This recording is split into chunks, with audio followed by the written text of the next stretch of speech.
Hello guys. അപ്പോൾ കുറേ പേര് നമ്മുടെ ലൈവിലും അതുപോലെ തന്നെ നമ്മുടെ വീഡിയോയുടെ കമൻറ്റിലൊക്കെ വന്നിട്ട് പറഞ്ഞിട്ടുണ്ടായിരുന്നു ഞങ്ങളുടെ ലവ് സ്റ്റോറി ഇടാവോ എന്ന് ചോദിച്ചിട്ടുണ്ടായിരുന്നു. അപ്പോൾ ആ ലവ് സ്റ്റോറിയെ പറ്റിയുള്ളൊരു ചെറിയ വീഡിയോ ആണ് ഇന്നേ. ഞങ്ങൾ ആദ്യമായിട്ട് കണ്ടെങ്ങനെയാണെന്ന് വെച്ചിട്ടുണ്ടെങ്കിൽ ഇൻസ്റ്റാഗ്രാം വഴിയാണ്. ഞാൻ +2 കഴിഞ്ഞ് ഇങ്ങനെ മാമൻ്റെ വീട്ടിൽ ലീവിന് പോയി നിന്ന സമയത്താണ് ഇങ്ങനെ ഇൻസ്റ്റയിലൊരു റിക്വസ്റ്റ് വരുന്നത്. അപ്പോൾ ഫസ്റ്റ് എനിക്കൊരു റിക്വസ്റ്റ് വന്നു. ഞാനത് കണ്ടു, അക്കൗണ്ടൊക്കെ എടുത്ത് നോക്കിയപ്പോൾ എനിക്കറിയത്തില്ലാത്ത ആളാണ്. ഞാനത് കാര്യമാക്കാൻ നിന്നില്ല, ഞാൻ ഫോളോയും ചെയ്തില്ല, ഞാൻ ബൈക്കായി. പിന്നെയും 2 ദിവസം കഴിഞ്ഞ് പിന്നെ അതേ അക്കൗണ്ടിൽ നിന്ന് തന്നെ ഒരു റിക്വസ്റ്റ് വന്നു. അപ്പോൾ ഞാൻ ഓർത്ത് ഇതന്നെ പിന്നെ ഇങ്ങനെ വന്നതെന്ന് വെച്ചിട്ട് പിന്നെ ഞാൻ നോക്കിയിട്ട് അറിയത്തില്ലല്ലോ അപ്പോൾ നമ്മളെങ്ങനെ ഫോളോ ചെയ്യണമെന്ന് ഓർത്തിട്ട് ഞാൻ പിന്നെയും ഫോളോ ചെയ്യാൻ നിന്നില്ല. പിന്നെ അത് കഴിഞ്ഞ് 2 ദിവസം കൂടെ കഴിഞ്ഞപ്പോൾ തന്നെ പിന്നെയും റിക്വസ്റ്റ് വിട്ടു. അപ്പോൾ ഇനി ഞാൻ ഓർത്ത് ഇനി എന്നെ അറിയാവുന്ന ആരെങ്കിലും ആയിരിക്കും എന്ന് പറഞ്ഞിട്ട് ഞാൻ ആ റിക്വസ്റ്റ് ഞാൻ അക്സെപ്റ്റ് ചെയ്തിട്ട് ഞാൻ അക്സെപ്റ്റ് ചെയ്ത് കഴിഞ്ഞിട്ട് പിന്നെ ഞാൻ വിട്ട്. കാരണം എന്താണെന്ന് വെച്ച് കഴിഞ്ഞാൽ നമുക്ക് മെസ്സേജ് ഒന്നും അയക്കണില്ല, സോ നമ്മളും അത് കാര്യമാക്കത്തില്ലല്ലോ. അങ്ങനെ വിട്ട് കഴിഞ്ഞ് പിന്നെ ഞാൻ എന്തെങ്കിലും അപ്പോൾ ആ ഒരു ടൈമിൽ ഞാനിങ്ങനെ എന്നാ ബ്രേക്ക് മീൻസ് എന്നാ ഇങ്ങനെ ഭയങ്കര സാഡായിട്ടുള്ള വീഡിയോസും കാര്യങ്ങളൊക്കെ സ്റ്റോറി ഇടുമായിരുന്നു. അപ്പോൾ അതിനെല്ലാം ലൈക്ക് ചെയ്യും, ചുമ്മാ ഒരു കാര്യമില്ലാത്ത ഇതൊക്കെ ഇട്ടാലും അതിനും ലൈക്ക് ചെയ്യും. പിന്നെ ഞാൻ എന്തെങ്കിലും ചില സാഡായിട്ടുള്ള ഇങ്ങനെ കോഡ്സോ കാര്യങ്ങളൊക്കെ ഇട്ടിട്ടുണ്ടെങ്കിൽ അതിനെല്ലാം ഇങ്ങനെ വന്നിട്ട് എന്നാ പറയണേ, ഇപ്പോൾ എലോൺ ആണെങ്കിൽ ടുഗദറെന്നോ അങ്ങനെ ആ ഒരു സെറ്റപ്പിലുള്ളതൊക്കെ ഇടും. അപ്പം ഞാൻ ആദ്യമൊക്കെ അത് വലിയ മൈൻഡാക്കാൻ നിന്നില്ല.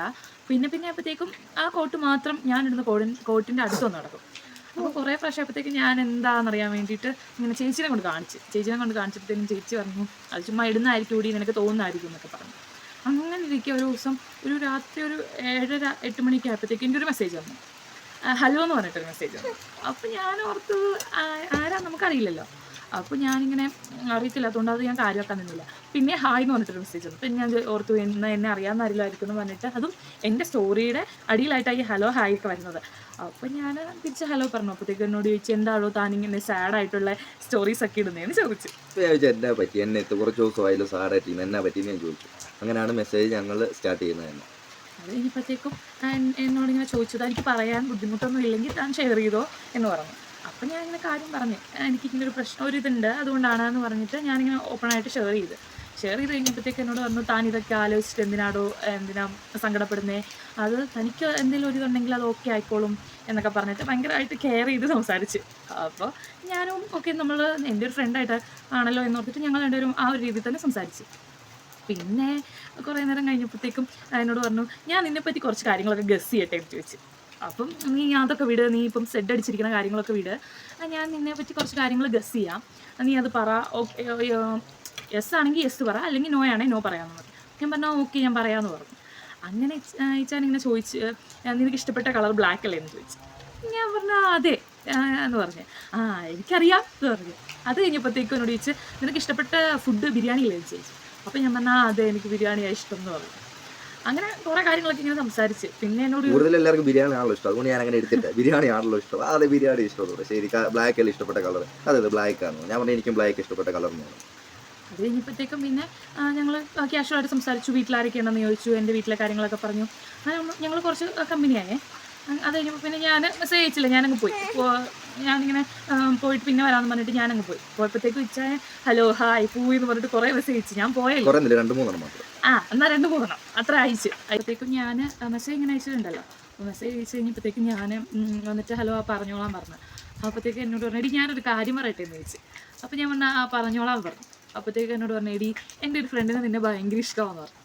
അപ്പം ഞാൻ ചോദിച്ചു ആരാ ചേട്ടാ എന്താണെന്ന് ചോദിച്ചു. അപ്പം പറഞ്ഞു എടി അവൻ എൻ്റെ ഒരു ഫ്രണ്ടാണ്, അപ്പം അവന് നിന്നെ ഭയങ്കര ഇഷ്ടമാണ്, അവൻ ഒരു ഗുണ്ടയാണ്, അപ്പോൾ അതൊക്കെ നിനക്ക് മാറ്റിയെടുക്കാൻ പറ്റും, പിന്നെ അതുപോലെ തന്നെ അവന് ഭയങ്കര ദേഷ്യമാണ്, അതൊക്കെ നീ നോക്കിയാൽ അതൊക്കെ മാറും. അപ്പോൾ ഞാൻ പറഞ്ഞു ചേട്ടാ അത് ശരിയാവത്തില്ല, വേണ്ട എന്ന് പറഞ്ഞു. അവൻ നല്ലടി അവന് നിന്നെ ഭയങ്കര ഇഷ്ടമാണ് എന്നൊക്കെ പറഞ്ഞു. ഞാൻ പറഞ്ഞു ചേട്ടാ വേണ്ട ശരിയാവുകയല്ല എന്നിങ്ങനെ പറഞ്ഞപ്പോഴത്തേക്ക് ചേട്ടാ പറഞ്ഞു ആലോചിച്ചിട്ട് പറ, നീ ആലോചിച്ചിട്ട് നല്ല രീതിയിൽ ആലോചിച്ചിട്ട് പറഞ്ഞാൽ മതി എന്നിട്ട് ആ ടോപ്പിക്ക് അവിടെ വിട്ട്.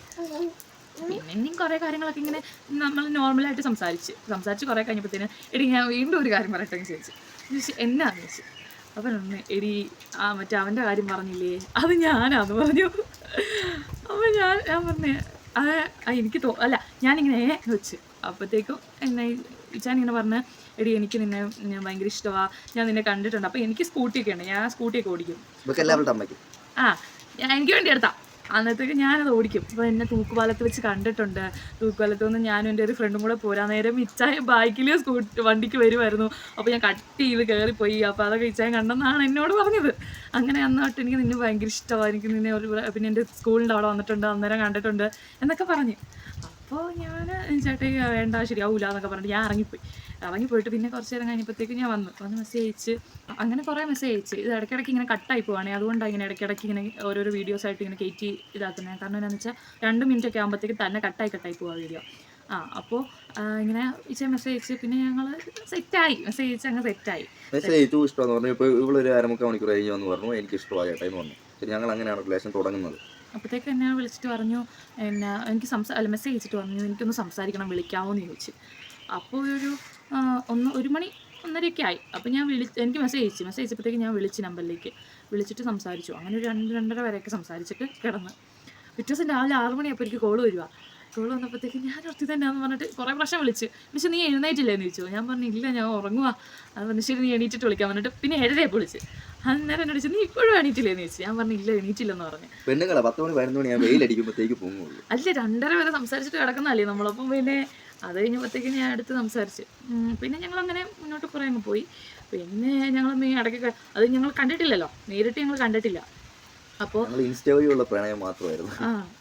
ഞങ്ങൾ നേരിട്ട് അങ്ങനെ ഞാൻ കണ്ടിട്ടില്ല. എന്നെ കണ്ടിട്ടുണ്ടോന്നൊക്കെയാണ് പറഞ്ഞേ, ഞാൻ കണ്ടിട്ടില്ല. അപ്പോൾ കാണണമല്ലോ, ഞാൻ നാട്ടിൽ മലപ്പുറത്ത് പോവാം. അപ്പം ഞാൻ തിരിച്ച് ഇവിടെ വീട്ടിൽ വന്നപ്പോഴത്തേക്കും ഇങ്ങനെ പറഞ്ഞു കാണാമെന്ന് പറഞ്ഞപ്പോഴത്തേക്കും ഏപ്രിൽ 26-ാം തീയതി ഞങ്ങൾ കണ്ടു. ഏപ്രിൽ 26-ാം തീയതി ഞങ്ങൾ കൂട്ടാർ വെച്ചിട്ട്, അവിടെ കൂട്ടാർ എന്ന് പറയുന്ന സ്ഥലത്ത് വെച്ചിട്ട് ഞങ്ങൾ കാണുന്നത്. അപ്പോൾ അവിടെ വെച്ച് കണ്ടിട്ട് ഞങ്ങൾ അവിടെ നേരെ കാറ്റാടിപ്പാടം ഞങ്ങൾ പോയി ഞങ്ങൾ കാറ്റാടിപ്പാടമൊക്കെ പോയി. കാറ്റാടിപ്പാടം എല്ലാം പോയിട്ട് അവിടുന്ന് ഞങ്ങൾ തിരിച്ച് വന്ന് എന്നെ അവിടെ കൊണ്ട് വിട്ടിട്ട് പോയി. അതൊക്കെ കഴിഞ്ഞപ്പോഴത്തേക്കും പിന്നെ അങ്ങനെ കാറ്റാടിപ്പാടമൊക്കെ പോയിട്ട് എന്നെ കൊണ്ടുവന്നിട്ട് കൂട്ടാറ്റിൽ കൊണ്ടുവിട്ടു. അവിടുന്ന് പിന്നെ ഞാൻ വീട്ടിലോട്ട് പോയി. അന്ന് ഭയങ്കര മഴയായിരുന്നു. പിന്നെ അതെല്ലാം കഴിഞ്ഞ് പിന്നെ ഞങ്ങളെന്നും വിളിക്കും, സംസാരിക്കും. അങ്ങനെ പോയി. ഒരു ദിവസം ഞങ്ങൾ മെസ്സേജ് അയച്ചുകൊണ്ടിരുന്നപ്പോൾ എന്നോട് പറഞ്ഞു നിനക്ക് എന്നെ അത്രയ്ക്ക് ഇഷ്ടമാണെങ്കിൽ നീ അമ്മയോട് പറയാൻ പറഞ്ഞു. അപ്പോൾ എൻ്റെ വീട്ടിൽ അമ്മ മാത്രമേ ഉള്ളൂ, നീ അമ്മയോട് പറ, നമ്മുടെ കാര്യം പറഞ്ഞേക്കാൻ പറഞ്ഞു.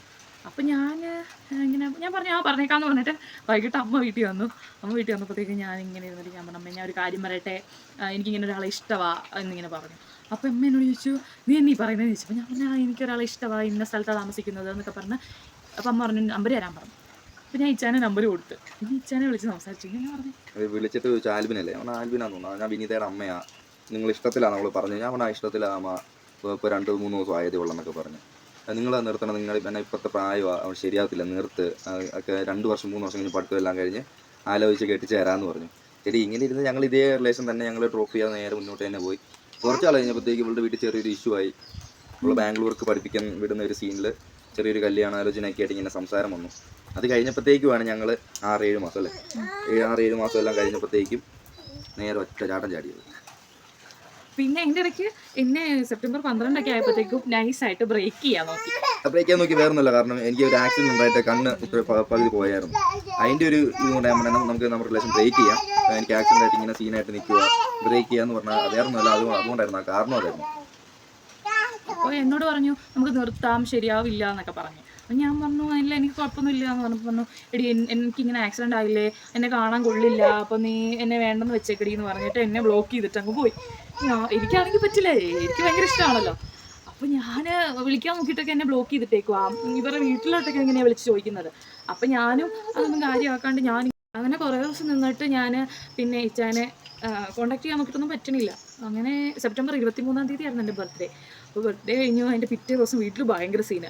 അമ്മ പറഞ്ഞ് നിന്നെ ഞാൻ കെട്ടിച്ചുവിടും, നിന്നെ വേറെ തന്നെ കെട്ടിച്ചു കൊടുത്തുള്ളൂ, അവനെ ഞാൻ കെട്ടിച്ചു കൊടുക്കുകയില്ല, അങ്ങനെ ഇങ്ങനെയാന്നൊക്കെ പറഞ്ഞ് ഭയങ്കര ഹിന്ദു ഞാൻ ക്രിസ്ത്യൻ അങ്ങനെ ഒരു ഇതുണ്ട്. അപ്പോൾ അങ്ങനെ വന്നപ്പോഴത്തേക്കും ഞങ്ങൾ അമ്മ വീട്ടിൽ ഭയങ്കര വിഷയമായി. അപ്പം വീട്ടിൽ ഭയങ്കര വിഷയമാണ്. അങ്ങനെ വന്നു കഴിഞ്ഞപ്പോഴത്തേക്കും ഞാൻ പറഞ്ഞു ഭയങ്കര വിഷയം, അമ്മേനെ അടിക്കുകയൊക്കെ ചെയ്ത് ഭയങ്കര സീന്. എന്നിട്ട് അമ്മ കൊണ്ടുപോയി കേസ് കൊടുക്കുമെന്ന് പറഞ്ഞ് പാർട്ടിക്കാരെ കൊണ്ട് വിളിപ്പിച്ചു. പാർട്ടിക്കാർ ഇച്ചാനെ എന്നെ വിളിച്ചിരുത്തിയിട്ട് ഭയങ്കരമായിട്ട് സംസാരിച്ചു. അതെല്ലാം കഴിഞ്ഞപ്പോഴത്തേക്കും ഞാൻ പിറ്റേ ദിവസം അതായത് സെപ്റ്റംബർ 25 രാവിലെ ഞാൻ പറഞ്ഞു ഞാൻ ഹോസ്പിറ്റലിൽ പോകാമെന്ന് പറഞ്ഞിട്ട് ഞാൻ ഇച്ചേൻ്റെ അടുത്ത് പോയി വിളിച്ചപ്പോൾ കോൾ പോകുന്നുണ്ട്. ഞാൻ പറഞ്ഞു ഞാൻ ഇറങ്ങി വരുക, എന്നെ കൂട്ടിക്കൊണ്ട് പോയിക്കോളാൻ പറഞ്ഞു. അപ്പോൾ എന്നോട് പറഞ്ഞു അങ്ങനെ വരണ്ട, നീ വീട്ടിൽ നിന്നോ, അത് ശരിയാവുമല്ല എന്നൊക്കെ പറഞ്ഞ്. എന്നിട്ട് ഫോൺ കട്ട് ചെയ്തു. ഞാൻ പിന്നെയും വിളിച്ചു. ഞാൻ പറഞ്ഞു വീട്ടിൽ നിന്ന് ഇറങ്ങി, ഞാൻ ഇനി വീട്ടിലോട്ട് വരുക, അപ്പോൾ എനിക്കിനി ഒന്നും ചെയ്യാനില്ല, ഞാൻ അങ്ങോട്ട് വരിക എന്ന് പറഞ്ഞിട്ട് ഞാൻ നേരെ വീട്ടിൽ ചെന്നപ്പോഴത്തേനും ഇച്ചാനുണ്ട് ഡ്രസ്സൊക്കെ ആയിട്ടാണ്, ഞാൻ കുറച്ച് ഡ്രസ്സൊക്കെ ആയിട്ടാണ് ചെന്നത്. ഇച്ചാൻ്റെ ഒരു ഫ്രണ്ടും ഉണ്ട്. അപ്പം ഇച്ചാൻ അവിടെ വന്നിട്ട് എന്നെ ഇങ്ങനെ നോക്കി. ഞാൻ എന്നിട്ട് വീട്ടിൽ കയറി ചെന്നിട്ട് ഞാൻ വരാൻ പറഞ്ഞിട്ട് ഞാൻ കൂട്ടിക്കൊണ്ട് വന്നു. അപ്പോൾ വീട്ടുകാരൊന്നും അറിയുന്നില്ല, എന്താ കാര്യം എന്നറിയുന്നില്ല. ഞാൻ ഇച്ചാനെ നേരെ പോയി. അപ്പോൾ സ്കൂട്ടി ഉണ്ടായിരുന്നു എൻ്റെ കയ്യിൽ, ഒരു ബാങ്കിൻ്റെ അവിടെ കൊണ്ട് നിർത്തിയിട്ടിട്ട് അവിടെ നേരെ ഞങ്ങൾ പോയി. എന്നിട്ട് ഇച്ചാൻ്റെ വേറൊരു ഫ്രണ്ടിൻ്റെ വീട്ടിൽ നിന്ന് കഴിഞ്ഞപ്പോഴത്തേനും ഭയങ്കര സീനായി, പോലീസായി, പിന്നെ പ്രശ്നങ്ങളായി, വീട്ടിൽ നിന്നുകൊണ്ട് കേസ് കൊടുപ്പായി, അങ്ങനെ വലിയ വിഷയങ്ങളായി. പിന്നെ അത് കഴിഞ്ഞപ്പോഴത്തേക്കും എൻ്റെ അവിടെ ഇച്ചാൻ്റെ ഒരു ഫ്രണ്ടിനെ വിളിച്ചിട്ട് ഇങ്ങനെ ചേച്ചി പറഞ്ഞു പോലീസ് സ്റ്റേഷനിൽ നാളെ കൊണ്ടുവരണമെന്ന് പറഞ്ഞേക്കുവാന്ന് പറഞ്ഞു. അങ്ങനെ ഞങ്ങൾ പോലീസ് സ്റ്റേഷനിൽ ചെന്നപ്പോഴത്തേക്കും ഞാൻ ചോദിച്ചു ആറുകൂടെയാണ് പോകണ്ടേ എന്താ ഇങ്ങനെയൊക്കെ ചോദിച്ചപ്പോഴത്തേക്കും ഞാൻ പറഞ്ഞു എനിക്ക് ഇച്ചാൻ്റെ കൂടെ പോയാൽ മതി എന്നിങ്ങനെ പറഞ്ഞു. അപ്പോൾ എന്നോട് പറഞ്ഞു കോടതിയിലോട്ട് കൊണ്ടുപോകണമെന്ന് പറഞ്ഞു. അപ്പോൾ കോടതിയിലോട്ട് പോകാൻ നേരം നമ്മൾ പോലീസുകാരുടെ വണ്ടിയിലാണ് പോകണേ, ഞാൻ മാത്രം. അപ്പോൾ ഇച്ചാന് ഭയങ്കര ടെൻഷൻ, കാരണം എന്ന് വെച്ചാൽ എന്നെ മാത്രമാണല്ലോ കൊണ്ടുപോകണേ. അപ്പോൾ അവരിനി എന്നെ വേറെ എന്തെങ്കിലുമൊക്കെ പറഞ്ഞ് മാറ്റുമോ. ബ്ലാക്ക്മെയിൽ പോലീസുകാർക്കുള്ള ഒരു പരിപാടിയാണല്ലോ. ഇപ്പം ആരും ഒളിച്ചോടി കഴിയുമ്പോഴത്തേക്കും പെണ്ണുങ്ങളെ മാത്രം സെപ്പറേറ്റ് നിർത്തുക, സംസാരിച്ച് ഒന്ന് ബ്ലാക്ക്മെയിൽ ചെയ്ത് കഴിഞ്ഞ് പിന്നെയും നമ്മൾ കോടതിയിലോട്ട് കൊണ്ടുപോകുമ്പോഴത്തേക്കും പെണ്ണുങ്ങളെ മാത്രം നമ്മുടെ രണ്ടുപേരെയും അണ്ണയും പെണ്ണെ ഒരുമിച്ച് പോലീസ് വണ്ടി കൊണ്ടുപോകണമെന്നാണ് നിയമം. ഇവരന്ന് എന്നെ മാത്രം എന്നോട് പറഞ്ഞാൽ ഞങ്ങളുടെ വണ്ടി വന്നാൽ മതി, പെണ്ണെ ഞങ്ങൾ കൊണ്ടുപോകണം എന്ന് പറഞ്ഞിട്ട് ഇവളെ മാത്രം അവർ കൊണ്ടുപോയി. അത് കഴിഞ്ഞപ്പോഴത്തേക്കും ഞാൻ വണ്ടി കയറിയപ്പോൾ അവരെന്നോട് ഇങ്ങനെ പറഞ്ഞു അമ്മ അത്രയും കഷ്ടപ്പെട്ട് വളർത്തിയതല്ലേ, നീ അങ്ങനെ ചെയ്യരുത് അങ്ങനെ ഇങ്ങനെയാണെന്നൊക്കെ. അപ്പം ഞാൻ പറഞ്ഞു എൻ്റെ റിലേഷൻഷിപ്പ് വീട്ടിലറിയായിരുന്നു. അപ്പോൾ ഇച്ചാൻ പറഞ്ഞായിരുന്നു തൽക്കാലത്തേക്ക് ഒരു എൻഗേജ്മെൻറ്റ് പോലെ നടത്തി വെക്കാം, എന്നിട്ട് ഇവൾ പഠിത്തമൊക്കെ കഴിഞ്ഞിട്ട് എനിക്ക് കെട്ടിച്ച് തന്നാൽ മതി. അപ്പോൾ അമ്മ അത് പറഞ്ഞു ഓ പറ്റത്തില്ല, കെട്ടിച്ച് തരാം 4 വർഷം കഴിയട്ടെ എന്നൊക്കെ പറഞ്ഞിട്ടാണ് അമ്മ പിന്നെ വേറൊരു കല്യാണം ആലോചിച്ചത്. പിന്നെ അവിടെ ഇങ്ങനെ ഓരോ പ്രശ്നങ്ങളായി നേരെ കോടതി കൊണ്ടുപോയപ്പോഴത്തേക്ക് ചോദിച്ച് ആരുടെ കൂടെയാണ് പോകേണ്ടതെന്ന് ചോദിച്ചു. അപ്പോൾ ഞാൻ പറഞ്ഞു ഇച്ചാൻ്റെ കൂടെയാണ് പോകേണ്ടതെന്ന് പറഞ്ഞു. അങ്ങനെ കോടതിയിൽ നിന്ന് വിട്ട് പിന്നെ അങ്ങനെ തുടങ്ങി ഈ നിമിഷം വരെ ഞങ്ങളുടെ ലൈഫ് ഇങ്ങനെ പൊയ്ക്കൊണ്ടിരിക്കുന്നത്. ഇതാ ഞങ്ങളുടെ ചെറിയ എല്ലാവരും ആഗ്രഹിക്കാൻ കേട്ട ഞങ്ങളുടെ ലവ് സ്റ്റോറി. വലിയ കഥയൊന്നുമില്ല, ചെറിയൊരു കഥയാണ്. ഒത്തിരി വലിയ അങ്ങനെ തല്ലും പിടുത്തോ അങ്ങനത്തെ പ്രശ്നങ്ങളൊന്നും ഇല്ല. ഇതൊക്കെ തന്നെ നമ്മുടെ ലവ് സ്റ്റോറി. നമുക്കത് ആ സമയത്ത് ഭയങ്കര വലിയ കാര്യമായിരുന്നു. കാരണം എന്താണെന്ന് വെച്ചാൽ അത്രയും വലിയ പ്രഷറും കാര്യങ്ങളും ഉണ്ട്, അങ്ങനെ ഒത്തിരി പ്രശ്നങ്ങളും കാര്യങ്ങളും ഉണ്ടല്ലോ. അങ്ങനെ വന്ന് ഇപ്പം ഞങ്ങളിത് ഈ ചെറിയ കുഞ്ഞു പെണ്ണിൻ്റെ വന്ന് ഇങ്ങനെ നിൽക്കുന്നു. ഇപ്പം ഞങ്ങൾ അടിപൊളിയായിട്ട് പോകുന്നു. ഞങ്ങൾ തമ്മിൽ വഴക്കൊക്കെ ഉണ്ട് കേട്ടോ. ഞങ്ങൾ ഈ ലൈവൊക്കെ ഇടുമ്പോഴത്തേക്കും ഞങ്ങൾ ഭയങ്കര ചക്കര അടയുവാന്നൊക്കെ തോന്നും. ഡെയിലി ഞങ്ങൾ തമ്മിൽ വഴക്കുണ്ടാക്കാറുണ്ട്. ഞങ്ങൾ നല്ലപോലെ വഴക്കുണ്ടാക്കാറുണ്ട്. എന്നാൽ ഞങ്ങൾക്ക് അങ്ങനെ വലുതായിട്ട് പിരിഞ്ഞിക്കാനോ അങ്ങനെ കാര്യങ്ങളൊന്നും പറ്റില്ല. വഴക്കുണ്ടാക്കും, ഒരു 2-3 ദിവസം ഉടനെ ഞങ്ങൾ ഡിവോഴ്സായി പരിപാടിയായി വേണ്ട അങ്ങനെ ഇങ്ങനെയാണെന്നൊക്കെ പറയും. പക്ഷെ ഞങ്ങളെ കൊണ്ടത് പറ്റത്തില്ല. ഞങ്ങൾ പിന്നെയും അത് പറഞ്ഞ് ഓക്കെ ആക്കി ആ ഒരു രീതിയിൽ തന്നെ ഇപ്പം മുന്നോട്ട് ഇങ്ങനെ പോകുന്നു. അപ്പോൾ ഇത്രയേ ഉള്ളൂ ഞങ്ങളുടെ ലവ് സ്റ്റോറി. അപ്പം ഇഷ്ടപ്പെട്ടാൽ നിങ്ങളെല്ലാവരും ചാനൽ സബ്സ്ക്രൈബ് ചെയ്യണം, അതുപോലെ തന്നെ ലൈക്ക് ചെയ്യണം, കമൻറ്റ് ചെയ്യണം. അപ്പോൾ ഇനി നിങ്ങൾക്ക് എന്തെങ്കിലും വീഡിയോസോ കാര്യങ്ങളൊക്കെ വേണമെങ്കിൽ നിങ്ങൾ കമൻറ്റ് ചെയ്യണം കേട്ടോ. ബൈ.